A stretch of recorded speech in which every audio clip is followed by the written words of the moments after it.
പൈശാചികമായ ഒരുപാട് ചെയ്തികളിലൂടെ ഈ ലോകത്തെ വരിഞ്ഞു മുറുക്കുന്ന അമേരിക്കക്കെതിരെ എന്തുകൊണ്ട് ഇന്ത്യ ഗവൺമെന്റ് ശബ്ദിക്കുന്നില്ല എന്നുള്ള ചോദ്യം മുതലക്കുളം മൈതാനിയിൽ നിന്ന് ഉയരുമ്പോൾ അത് കേവലപരമായ ഒരു സമുദായത്തിന്റെ ശബ്ദമല്ല, ഒരു രാജ്യത്തെ, ഒരു സമൂഹത്തെ നയിക്കേണ്ട ഒരു ആത്മീയ ശ്രേഷ്ഠൻ അർത്ഥവത്തായ രീതിയിൽ മുന്നോട്ട് വെക്കുന്ന ഒരു മുന്നറിയിപ്പാണ് എന്നുള്ളത് ലോകം തിരിച്ചറിയണം.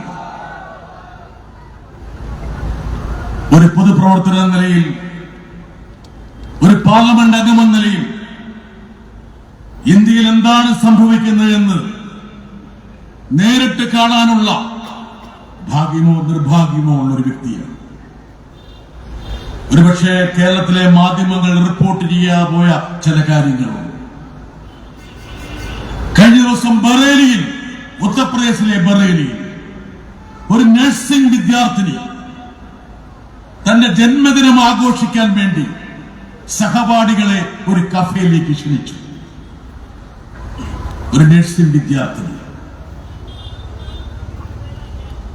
ആ കുട്ടി ക്ഷണിച്ചവരുടെ പട്ടികയിൽ 2 മുസ്ലിം യുവാക്കളുണ്ടായിരുന്നു.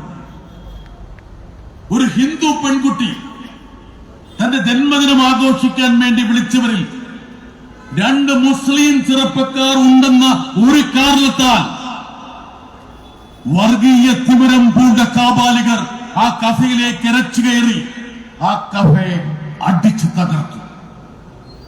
ആ 2 മുസ്ലിം ചെറുപ്പക്കാരെയും അതിശക്തമായ പീഡനത്തിന് ഇരയാക്കി. ബറേലിയിൽ പോയ മാധ്യമപ്രവർത്തകരോട് വിധിപ്പിക്കൊണ്ട് ആ ഹിന്ദു പെൺകുട്ടി പറഞ്ഞു, എന്റെ സുഹൃത്തുക്കളെ തിരഞ്ഞെടുക്കുമ്പോൾ ഞാനിനി മതം നോക്കണോ?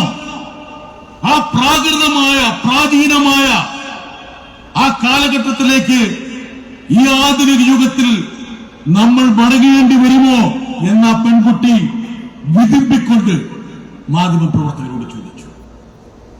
ഒരുപക്ഷെ മതത്തിന്റെയും ജാതിയുടെയും കള്ളുകളിലേക്ക് കേരളത്തിലെ ജനത പോലും ഒതുങ്ങാൻ പാടില്ല എന്ന നിശ്ചയദാർഢ്യത്തോടെയാണ് മനുഷ്യർക്കൊപ്പം എന്നുള്ള ഈ മുദ്രാവാക്യം മുഴക്കിക്കൊണ്ട് ഇന്ത്യയുടെ ഗ്രാൻഡ് മുഫ്തിയായ ഉസ്താദ് ഈ കേരള പര്യടനം നടത്തുന്നത്.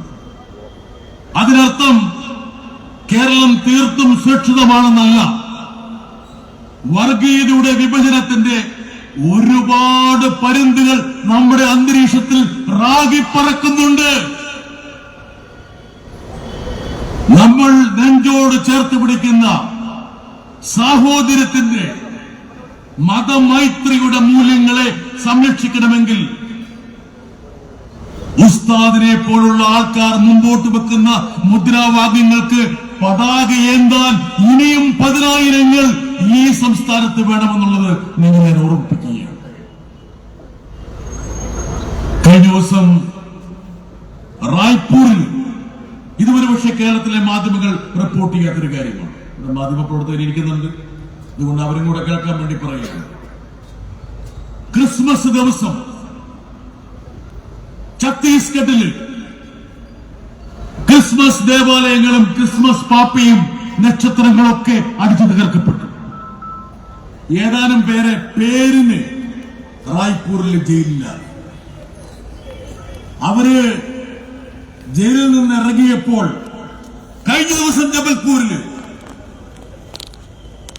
സംഘ് പരിവാറിന്റെ നേതൃത്വത്തിൽ വലിയൊരു ഘോഷയാത്ര ക്രൈസ്തവരെ ആക്രമിച്ച സ്കൂളുകളും ദേവാലയങ്ങളും തല്ലി തകർത്തവരെ ആഘോഷമായി സ്വീകരിച്ച് റായ്പൂരിന്റെ തെരുവീതിയിലൂടെ പ്രകോപനപരമായ മുദ്രാവാക്യം വിളിച്ച് അവർ നീങ്ങുന്ന ഒരു ദൃശ്യം.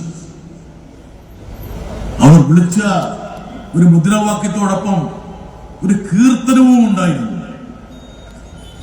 മഹാത്മാഗാന്ധിക്ക് ഏറ്റവും ശ്രേഷ്ഠമായിട്ടൊരു കീർത്തനമാണ് രഘുപതി രാഘവ രാജാറാം പതീത പാവന സീതാറാം.